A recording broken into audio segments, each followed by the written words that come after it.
Why, hello, children. Once again, I actually have to put off and postpone my, well, I guess put off and postpone are synonyms, but I have to postpone my Bound for Glory series video, talking about the Bound for Glory series that TNA is doing and everything like that, blah, blah, blah. Because so much stuff happened on Raw this week, and so many, things were set up for the future for the WWE programming. Some negatives, mostly positives. That I felt like, well, fuck it, I'm just going to take one really long video to talk about the whole thing. I took notes to make sure that I cover everything that I want to cover, and I have no idea how long this sucker's going to be. This could end up being one of my hour-long ramblings. I have no idea. This one's going to go a while, so get your popcorn ready, get a beverage, and get ready to hit that pause button to go to the bathroom, because this one's going to be long.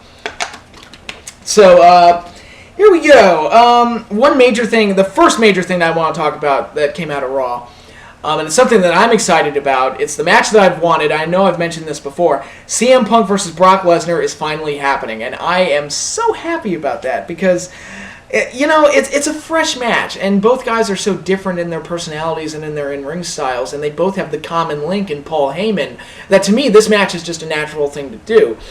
And for the longest time, I felt like I was the only one that wanted to see this match because everybody on the internet was proposing Lesnar versus The Rock, and I'm thinking, okay, that was a SummerSlam main event. We already saw it. I'm not exactly starved to see it again. Plus, both guys are part-time. If they're going to be part-time, then use them in fresh situations. Use them in new ways, and have them interact with new guys so that it's more interesting instead of just recycling matches from over a decade ago. A lot of people wanted Lesnar versus Undertaker, and I know. I'm prone to hyperbole when I talk and I explain things. Normally I would say, okay, Undertaker and Lesnar, they've wrestled each other 80 billion times, and I don't need to see it again. But I'm being honest, I'm being literal when I say this. Undertaker and Lesnar had 2 fall programs. I don't need to see it again. They also had a Hell in a Cell match. Once you've done a Hell in a Cell match, I mean, that's the peak, right? I'm just not starved to see the match again. Especially since now, after being put through the Triple H buzzsaw, Lesnar doesn't look like this unstoppable monster that he used to. And no, anybody who watched the Extreme Rules match, the cage match, will tell you it's like, no, Lesnar does not look like an unstoppable monster at all. Like, not at all. And there goes my water. But, I don't think he would be much of a credible threat to the streak. I just don't. And granted, I mean, that's very hard to do nowadays because I'm just sitting there thinking, I don't think anybody's going to beat the streak. So, I mean, that's how that works. But, this one's good. I like CM Punk and Brock Lesnar. Like I said, man, I knocked my water over again. Let's put it over here so it's out of the way. There you go. With Heyman as the common thread, I mean, that could pretty much carry the storyline all the way to SummerSlam, which I think is where they want to do this match. You can have, Punk come out next week and say, okay, Heyman, did you call that hit out on me when you had Lesnar attack me? Was that you that called that one?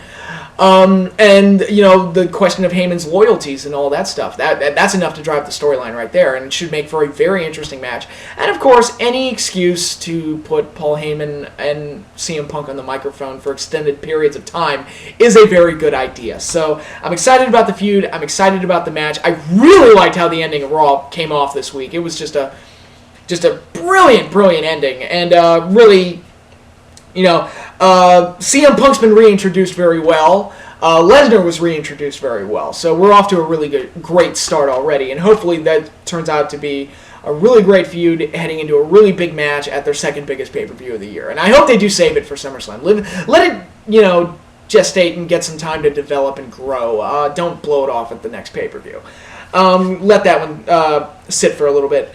One match that they are doing at the next pay-per-view that I do want to talk about, it had a big segment on Raw this week.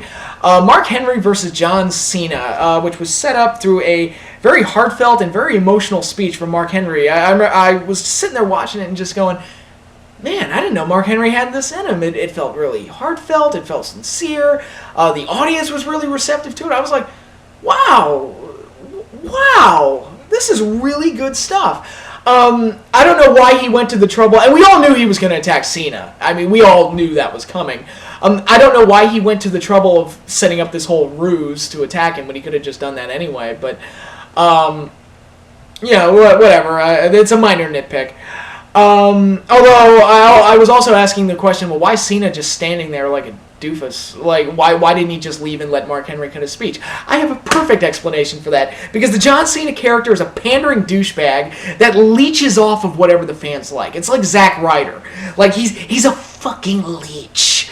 That's the John Cena character. And when I say leech, I don't mean the character from X-Men. I don't mean Hordak's lieutenant from She-Ra, Princess of Power. I mean, he is just a blood-sucking parasite that leeches off of whatever the fans like, because he the John Cena character, and one of the reasons I can't stand this character is because he's a pandering asshole. He comes out there, cuts his usual bullshit speech, and says, you know who my favorite WWE superstar is?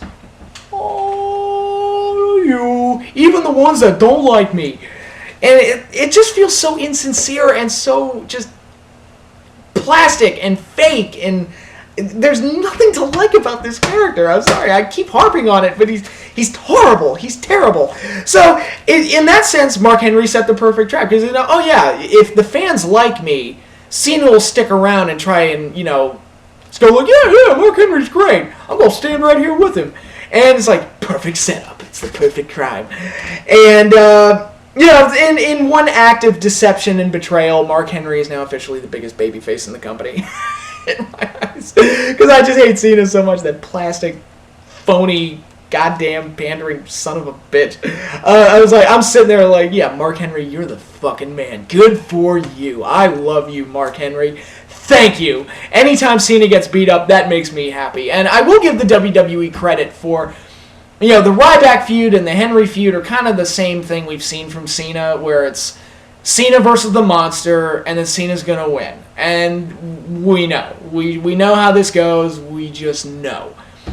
At least they're doing different things with the stories this time around that give it a little bit more of a bite. Like this Mark Henry feud with that whole passionate speech about Mark Henry retiring.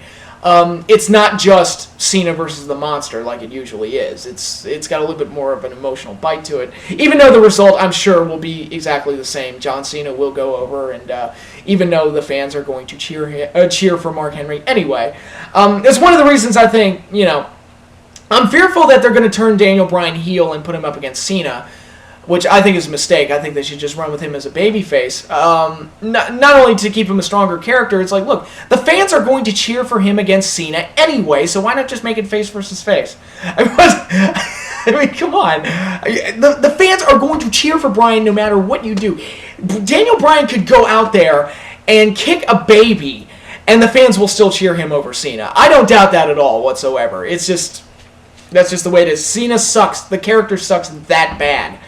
That's the situation they booked themselves into with this shitty-ass character who continues to annoy me. I mean, when Henry beat him up and hit him with the world's strongest slam, I was like, if you've ever seen Avatar: The Last Airbender and the episode where Zuko's backstory is revealed, I was like Azula watching the Agni Kai where Zuko gets burned. I was sitting there like, yes, murder, kill, destroy. I just get that way. I turn into a sociopath when Cena's involved, and I get violent tendencies, and I cheer extreme violence inflicted on that character because it makes me happy. But yeah, that kind of leads me into my next thing that I want to talk about. One of the common criticisms that I've had with the WWE for the last few years now, especially through most of this quote-unquote PG era, and especially when you look at characters like John Cena and Sheamus, is that their baby faces have been just terrible. I mean, they're either doofuses, smiling idiots that just, I'm here to make the fans happy, or they're dicks. I mean, they're bullies. Like Sheamus, I'm going to use Sheamus as the key example. Sheamus, and what really bothers me about this character, and I've said it before, he's one of the ones that's prepped up as a role model for children. Randy Orton is not prepped up that high, which is why I think I'm more forgiving of some of Randy Orton's behavior as a babyface, because he's not marketed as a kid's hero. Sheamus is. He's marketed as, he's Irish Cena, basically, where it's like, oh, he's the one that's there for the kids, and they put him on the anti-bullying stuff and whatever. And the character is the biggest asshole. Did you see that commercial that they did? It's like, I'm going to save a guy's life, but then I'm going to steal his date and then mock him for almost choking to death. Dick. That's all I have to say. Just dick. And you look at this feud with Damien Sandow, and my main problem with the whole feud is that it's basically, intelligence versus brawn, and it's like physical superiority trumps intelligence. And they're showing Damien as this loser. I mean, granted, he beat him in a 2-on-1 situation. Hooray. They show him as this loser that constantly gets humiliated by this bully that beats him up every time they get together. I mean, they did that one segment where Sheamus comes over. He beat Cody Rhodes in a match, and then he comes over, and he wants to shake Damien's hand, and Damien said, I'm not shaking your hand. I completely support Damien not shaking his hand. It's like, is there any doubt that Sheamus was going to bitch slap him anyway, whether he shook his hand or not? And then, of course, Sheamus booted him in the face, because that's what he does. But I was like, was there any doubt that handshake was going to be insincere, and he was just going to slap him anyway? It's just, because that's the actions of the character. Look at the Del Rio feud. I have never been more on a heel's side,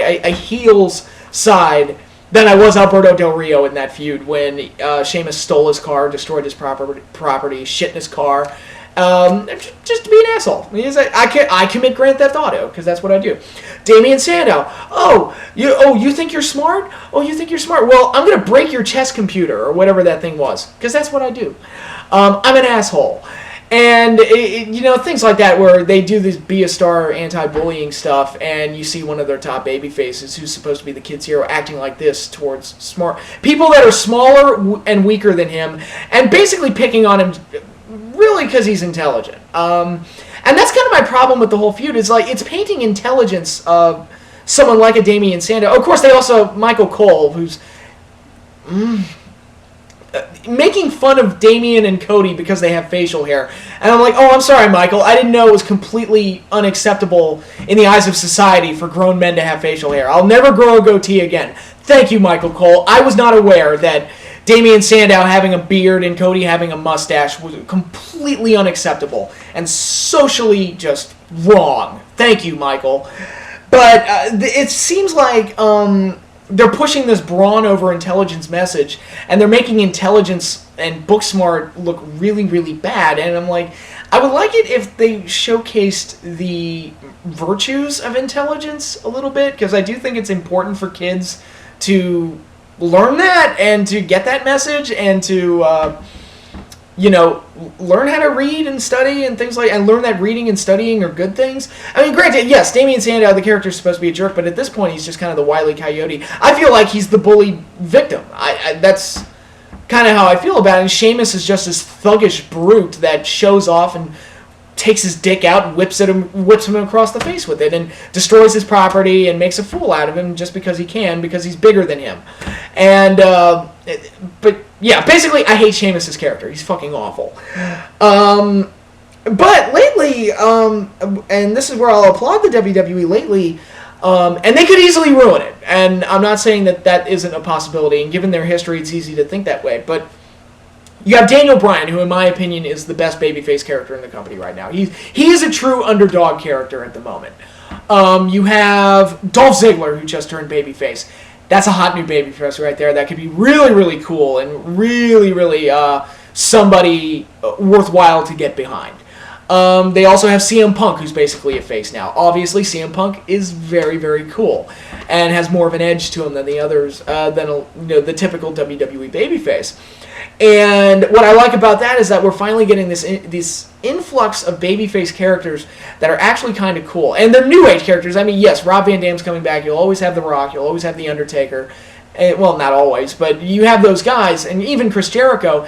But they're products of another era. They came from the Attitude Era mostly, and Undertaker even before that.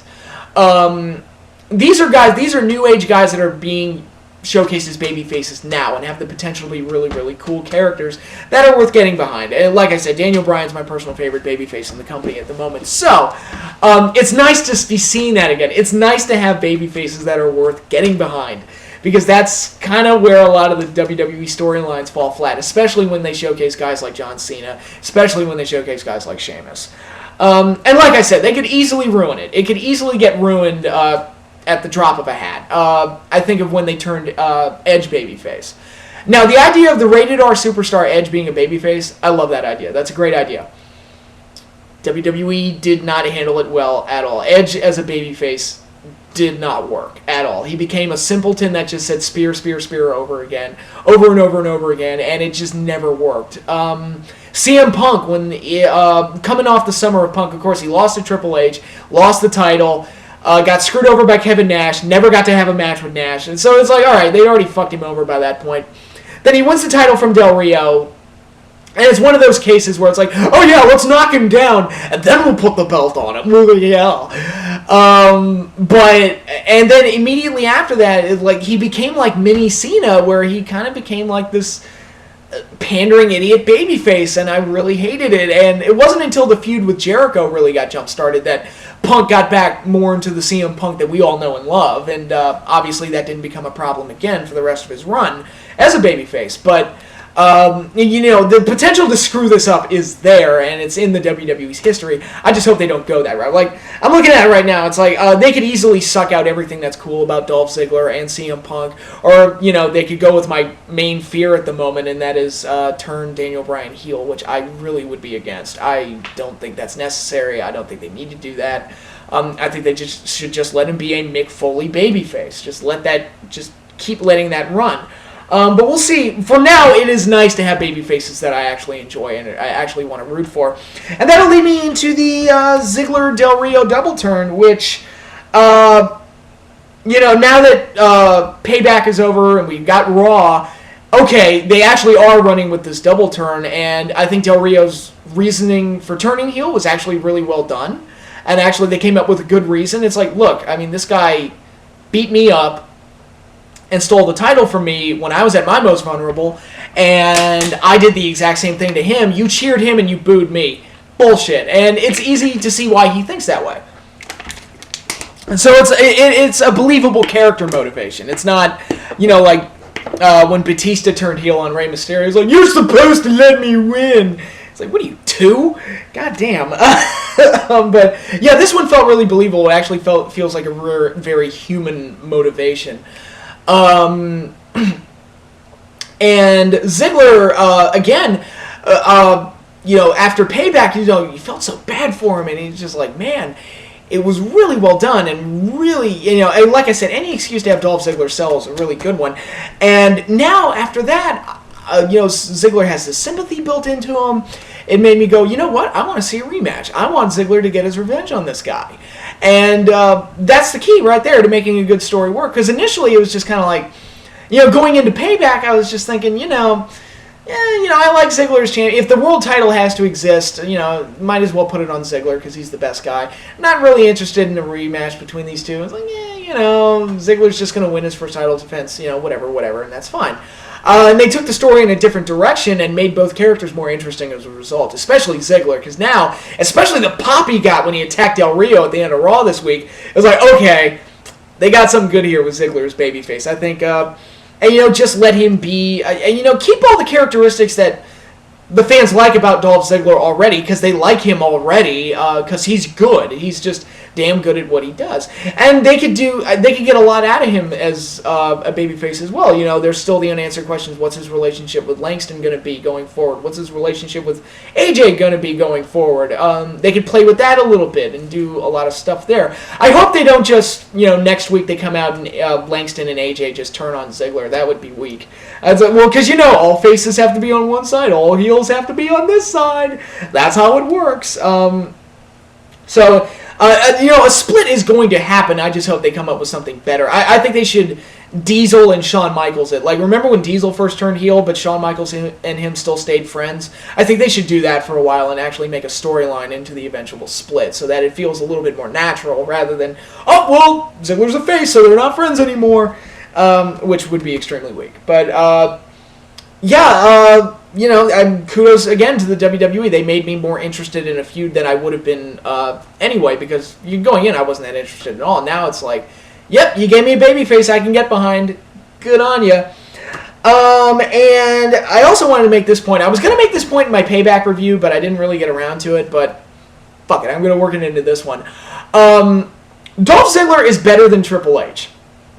I'm going to go with this. Look at how Triple H sold the concussion that he had in the match against Curtis Axel, and then look at Dolph Ziggler in his match against Del Rio, where it was just Ziggler getting his ass kicked and was like, you knew something, he was off, something was wrong with him, but you wanted him to get up and keep fighting. You wanted him to just keep, and every time Del Rio hit him with something, it was like, oh, it was just cringeworthy, because you could just almost feel his pain.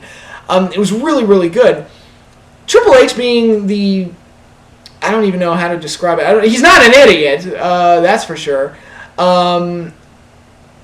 Egocentric, I guess, is that what I'll go with? That he is, you know, he couldn't create that moment because he had to be, while he was getting woozy. Oh, I'm getting woozy. You know, he has to do it while he's beating on Curtis Axel. So it's like, oh man. Beating on this guy is making me really no feel so good. And it's impossible to feel the sympathy for Triple H if he's not taking the beating. And that was a major problem with his match with Lesnar at Extreme Rules, where he gets taken out by the referee. You know, he's like, oh, I did my best. And he's having to be carried out of the arena. I'm like, that's not how the match went. You pretty much dominated most of the match. And then Lesnar got out of there by the skin of his teeth. You cannot get the sympathy of a massive beatdown without actually taking the massive beatdown. It does not work like that. And that's why Dolph Ziggler's better than Triple H. And I want to make that point. And I'm also going to make another cartoon comparison because, to steal a line from Mark Henry, that's what I do.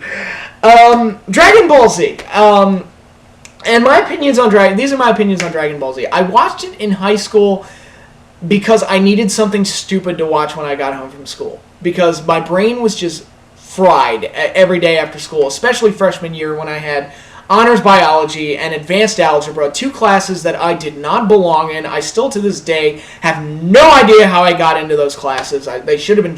The second I got my schedule for my freshman year of high school, I should have dropped those classes immediately. Nope, we're going to have to change that. That ain't going to work. I do not belong in them there honors classes. Not that smart. But you know, my brain was just fried every day, so I needed something stupid to kind of relax my brain. Enter DBZ, the dumbest show ever made. Dragon Ball Z, it's this cartoon, and I totally see the appeal in it. I'm not bashing it. I enjoy it because it's stupid. It's a guilty pleasure for me.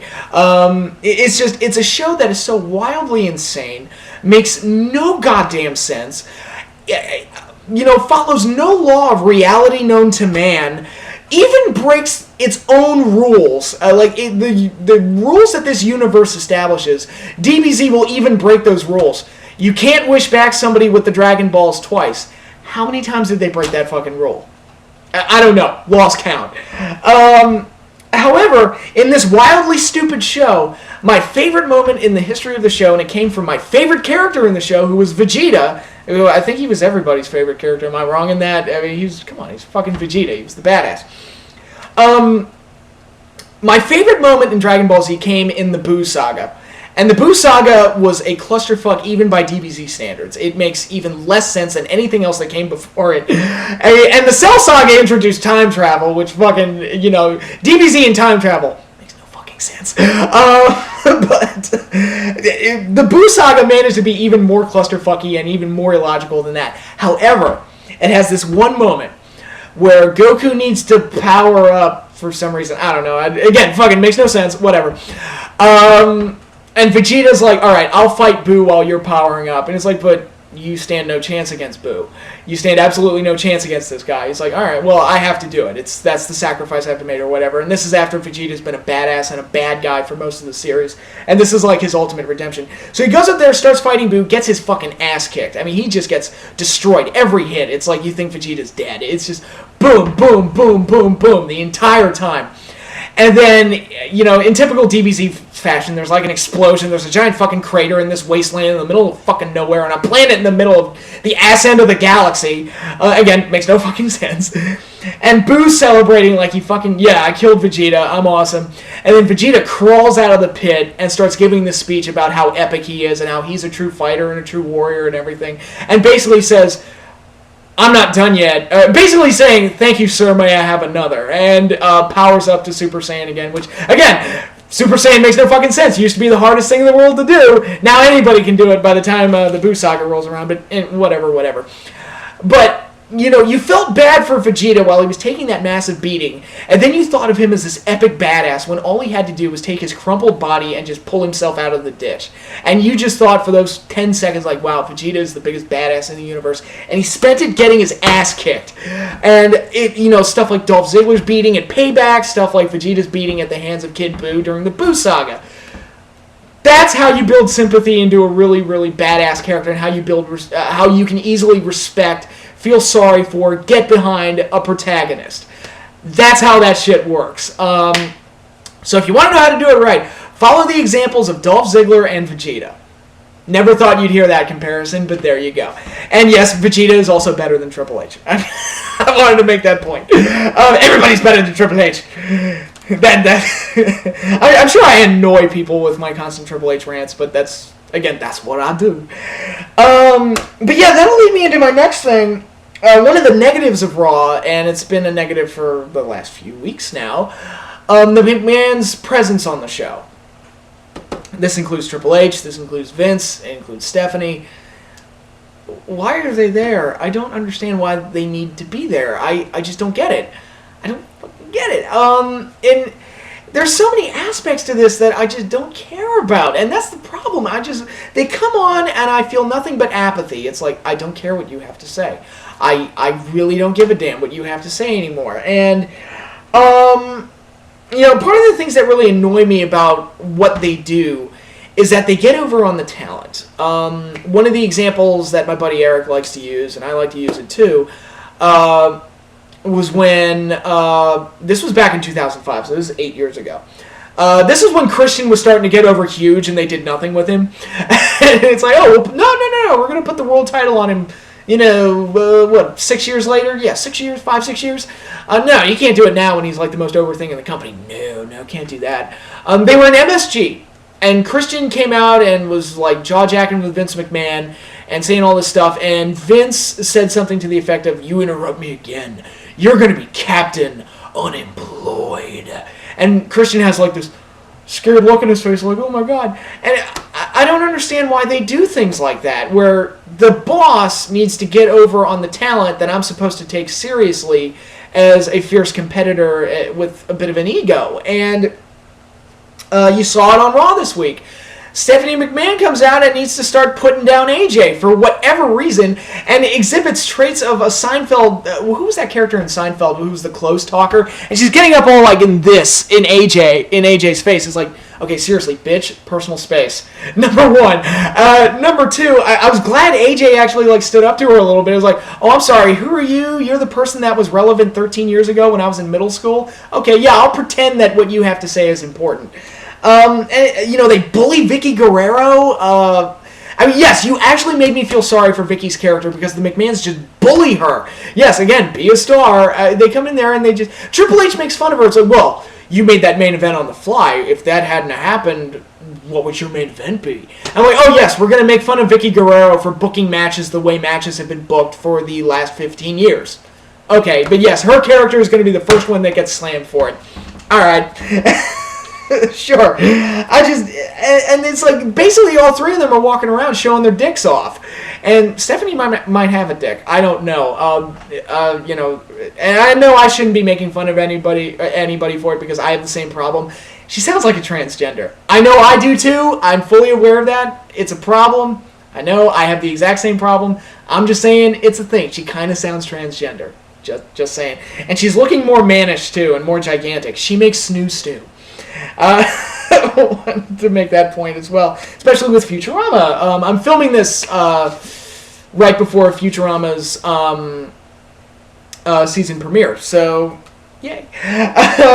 But yeah, just stuff like that just really bothers me, where, again, you saw it with Stephanie and the Divas, where she felt the need to get up all in Caitlyn's face, and Caitlyn's kind of like backing off from her.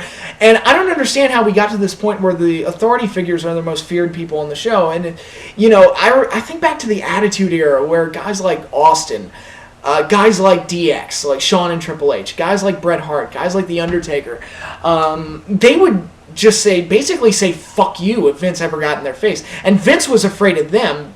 It's almost like they had the attitude of like, look, bitch, I'm making you money. I'm the biggest star here. Fuck you. My dick is bigger than yours. And, Brett shoved him down. Austin would stun him just for looking at him the wrong way. Undertaker, he's like, nobody fucks with me. He's always had that attitude. Shawn with Triple H and DX, I mean, they would basically just walk around showing their dicks off and, rubbing their balls in JR's face and every other thing they could do. So, it's like what the fuck are you gonna do? We're the stars of this fucking show. We make you money. It's like, yeah, what are you gonna do, you fucking old man? And now it's almost like a reverse where everybody walks around, they're kind of scared of Vince. It's like, oh my god, no, the McMahons are gonna fire me. Oh no! And I don't know how we got to that point. I guess it's because Vince's character got over as big as it did, and the McMahon family bullshit just became more and more prevalent as the years went on. And it's just always, sooner or later, it always factors into the show. So I guess that's what it is. I don't know. I think of any other sport, though, like the NFL, how many NFL athletes, true, like the stars, like the hottest wide receivers in the league, and just the top stars in the league. How many of them cower before Roger Goodell? A lot of them will openly say that they disagree with Roger Goodell, regardless of any punishment that might come of it, because it's like, look, I'm the star. I can say I'm not afraid of him or whatever. UFC, Dana White. How many people Dana White walks into a room and all the fighters just go, oh my god, no, it's Dana. What's going to happen? No, it's like, no, I've got a fight to worry about. I don't need to worry about what my fucking boss thinks. That's another thing. And again, here we go with the McMahon family drama. What is it going to amount to? Where are they going with this? It feels like because all three characters are, kind of at odds with each other, it kind of feels like there's going to be some kind of a power struggle to see who owns the company. I don't give a fuck who runs the show. I've said that time after time after time after time after time.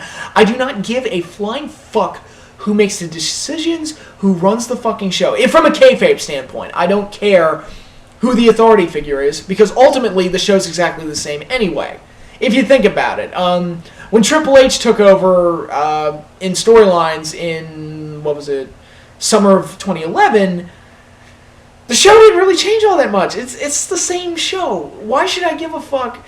Here are the only differences. Either you get a heel guy that favors the heels, or you get a face guy that favors the faces. Either way, it's completely unfair, whatever. I would like completely unbiased authority figure, just runs the show like a normal fucking human being. Like anybody, realistically, if the WWE were like the fictional universe of the WWE, if any other sports league ran that way, they'd have been out of business so fucking long ago. I mean, you apply the mechanics of the WWE hierarchy with its authority figures and everything to any other sport, it'd be fucking dead, because it'd just be a joke. Open up Monday Night Football every week. It's like, well, tonight we haven't told you what the main event is, but Tom Brady and Peyton Manning got into an argument at the start of the show, so it's gonna be the it's gonna be the Broncos and the Patriots on Monday Night Football. There's a shocker. But it's just things like that. I don't care who runs the fucking show, and I'm just sick of the power struggles. I'm sick of, all these authority figures jockeying for a position within the company, because ultimately it doesn't matter. The show should be about the athletes, the wrestlers, the workers, their feuds, their wants, their desires, and their storylines. And that's what the show should be about. I really don't care who runs the show. When Bobby Roode became champion for TNA, it was one of the most refreshing things they ever did, because it wasn't, there was no power struggle bullshit. There was no stable bullshit, which TNA always loves to go into the fucking stable bullshit. But none of that. It was just a heel champion that was a dick, and they built up his heat, and then he eventually fell to Austin Aries. It was very basic, but it was like, fuck, it's refreshing at this point. There's not a lot of convoluted bullshit that ultimately amounts to nothing. It's just very basic. Here's a heel, he's a dick. Here's a babyface that we built up in the interim. They eventually collide. Face wins. Boom, there you go.